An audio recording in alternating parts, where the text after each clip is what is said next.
welcome back to the show. Right now we are joined by Sean Burgess, Guinness World Record holder. How are you doing? Good morning. Welcome to the show.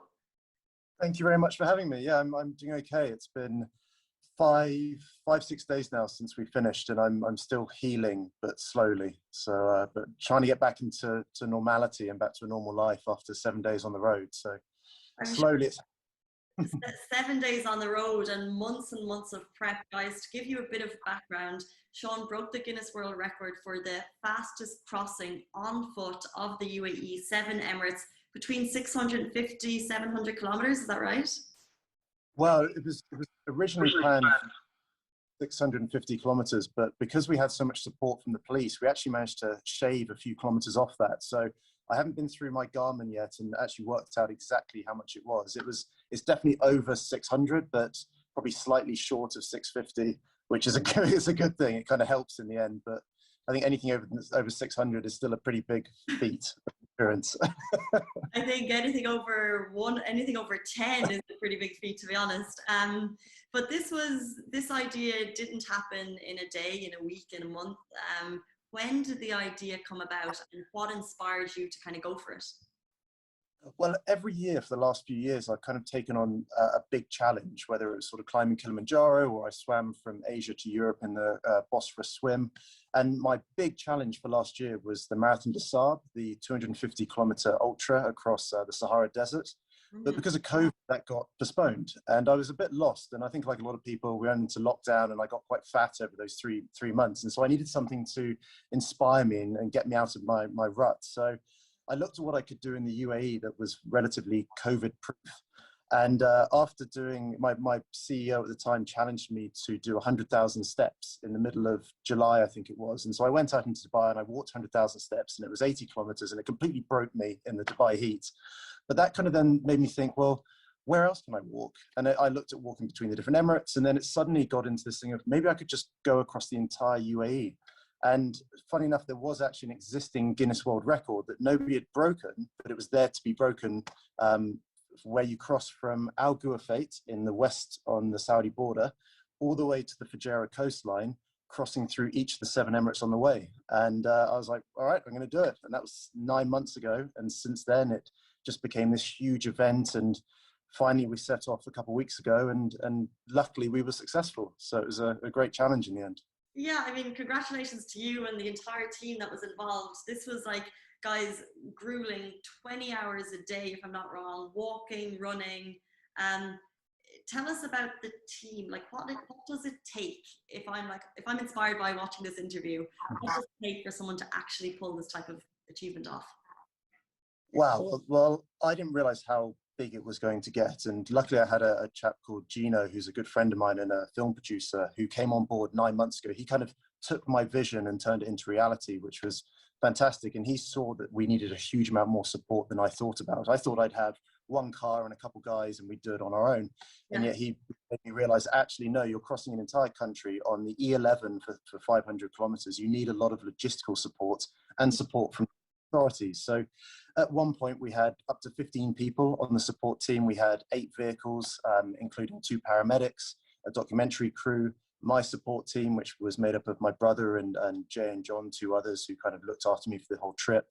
And then we had some representatives from the Abu Dhabi Film Commission who came on board as well to make sure that logistically the police were all sorted out. So it's just this monster of an event that you don't realize when you sort of think, I'm just going to walk 600 and something kilometers. You don't think about the logistics of it all. And I think people didn't realize, I think they thought that I was crossing the desert, but the actual most effective and efficient way is to walk along the E11 for literally 500 kilometers and then turn right and head towards Fujairah.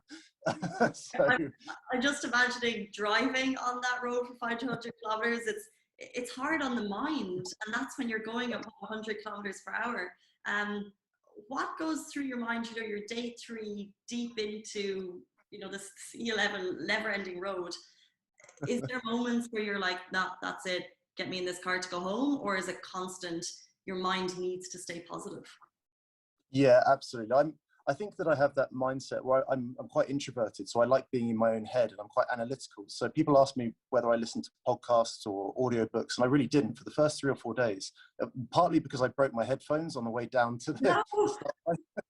So I, I couldn't get a replacement until I met it with my wife in Dubai. So yeah, for 4 days I didn't have anything. But also I was churning the numbers in my head all the time. So I was like, well, if I did 110 kilometers on the first day and 100 on the second day, then how much do I need to do on day 2? And that's how my mind works. But there were some really, really lonely periods. In particular, I would start my morning shift at 3 a.m. And so for the first 3 hours, it would be pitch black. And that was probably the darkest point, especially on day 3 when your body's starting to really break. And I had this anxiety that, you know, if I'm on day 3 and I can barely walk at this point, am I just going to get worse and worse and worse? And then all those fears and that embarrassment comes up of, oh my God, I'm going to have to tell people that I chucked in the towel. But you just keep going. And luckily I had my brother here who was heading up my support team. And I remember sending him a message on day 3 at about 5:30. And I just said, look, I'm struggling. So he jumped out the car, walked with me for an hour or 2, and having that support really kind of pushed me through the hard times. And what ended up happening is the motivation that I had at the start, which was set my own personal achievement, actually turned into a motivation to achieve for the rest of the support team. And it became, I need to do it for them because they've committed so much time and effort and energy, and they're invested in this as well. I've got to get this record because I want them to celebrate as much as I'm going to celebrate it, which is great. Because a couple of the guys, especially a couple of the paramedics, Dennis and Brian, they were only meant to be on for 1 or 2 days. And they were so invested by those 1 or 2 days, they ended up staying for the whole 7 days. And people had their own motivations for being a part of the challenge. So by the end of it, it was very, very emotional to walk onto the Fujairah coastline, onto the beach. And there's a lot of grown men crying at that point, but I don't think that's a bad thing. Amazing. I'm sure, like, you've called it the 7 Emirates Challenge. And guys, if you want to see some of those photos and videos, you can check it out on Instagram, that people kind of sharing your journey shared. Just in terms of the team that were joining you, you mentioned you were struggling, so your brother joined you. What was it? So there was a car beside you the entire way? Yes. And then what happened at sleeping time, for example? Is it a tent that you pitch up? Are you sleeping in the car? How does that work? Yeah, so what we had is a massive Denali. I think it's a Chevrolet car. We just stuck a mattress in the back, which was the most efficient way to do it because it meant wherever I stopped on the road, I could literally just jump in and sleep. But funny enough, it was such an uncomfortable place to sleep that's the one thing of the challenge. There's 2 big things of the challenge that I would change if I could do it again. One of them is my situation. I would have found a better sleeping situation because for the first 300 kilometers in 3 days, I slept probably about 2 or 3 hours collectively, which is just not enough time to repair your body. And the other thing is I wouldn't run.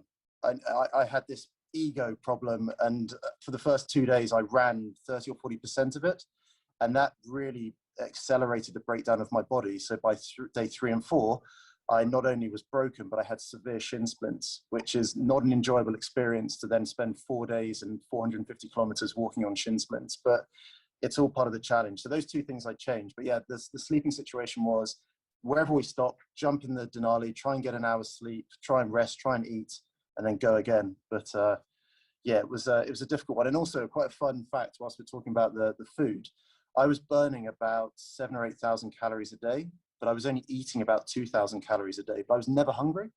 And we did a before and after body analysis. And over the course of those 7 days, I lost 8.5% body fat, which is just ridiculous because my body was just in that fat burning zone. So it was just burning fat all the time. It just didn't need carbohydrates. It just needed fat. And I had enough fat reserves to keep it sustained. Wow. It's so interesting because these are all learnings that you've taken, but you really were the first person to really take this on and to try and do it. So, and the fact that it's kind of, I don't know, it's got a good name, the 7 Emirates Challenge, right? So I can see people wanting to take this on again and hopefully kind of hearing your learnings. Don't try and run on the first 2 days.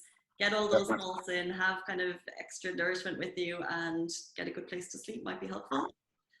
Absolutely, yeah, and I do hope that there's an ultra runner out there who now just goes and takes us on and smashes it in about 4 days, and I think that's what will end up happening because I'm you know, if you see me, I'm not built like an ultra runner. I'm built more like a prop forward in rugby. So I think the opportunity is there now for somebody to go and absolutely smash it. But I also think it was great that it was the normal guy that did it first because it needed that. It needed the benchmark to be set by somebody who's the average man that anyone can look at. And I got a lot of messages of support saying, you know, I hope this is a compliment, but they were saying, you know, if you can do it, I can do it, which is great thing. If you're running ultras and you're doing those at the Marathon de Sable, which is, you know, one of the biggest, I think, the everyman, and then there's the bit people, so there's the me's, and then there's the you guys. No, but it is great, and to give people that inspiration, I think for you must be fantastic to be on the receiving end. And I know how inspired people were, because I was looking at Yalla Give, where you're accepting donations. Congratulations, by the way, on smashing your donation target. But all the messages, I think it must be so amazing to read. Like, people are giving you hundreds and hundreds of dirham, just saying, smash it, mate, you know, like they're super excited. And what were you doing this in aid of? So originally it was all about, you know, a personal challenge. But what I loved about the Seven Emirates Challenge is unlike my other ones, which were very personal, because this became so much more of a community challenge and so many people got behind it, we did end up partnering with Golf for Good, and they introduced us to Soft Power Education, which is a Ugandan NGO that helps children in some of Uganda's poorest areas. And in particular, there's a special needs program that they do that really resonated with me. So that became basically the central focus of the challenge. It was part of the record, and yeah, it was part of an experience and a personal challenge, but the central focus very quickly became about raising money for Soft Power Education, who've really struggled because of COVID. They've had, their volunteers have been depleted completely. They've had 50% of their donations cut. And so for us to raise even a small amount of money, which we have in the grand scheme of things, it's just incredible for them. And it will mean they can continue their great work that they do over in Uganda. So yeah, it's amazing, really. And to have the support of them and then pushing the story out, as well as our sponsors like Adidas and Garmin and Sported, is just such a massive thing that I've never had in any challenge before. It really is a very unique experience, this, for me, which is great. It's completely different to any of my previous challenges. Yeah, the whole ecosystem kind of revolved around it to make it happen. And if people want to donate, so I think you're nearly at $11,000 now, if people want to donate, how can they do that? So the best way is to go onto my Instagram page, because there's a link to Yalla Give on my Instagram page. That's Sean Burgess _ME. So if they go on there, they can click on the link and straight through, and that's the best way to donate. And honestly, any little amount that you can give now, there's about a few more days left before the license expires. So if they can do that now, then it honestly is a huge thing for this charity in Uganda. I'm sure. And just before we let you go, you said it's maybe 6 or 7 days since you completed it. What has the recovery been like? How are you feeling now? Right. So my feet were healed almost immediately. So there's one little angry little toe that we were a little bit worried about, but the guys at Medic sorted that out, and so that's turned out fine. The shin splints are still very, very sore, and they throb all the time. But I say the funniest thing, the weirdest thing that I'm going through at the moment is that I'm still in my sleeping pattern from the challenge, which was basically non-existent. So I go to sleep now, and I sleep for 1 hour, and then I wake up in a pool of sweat thinking that I've got 100 kilometers to go.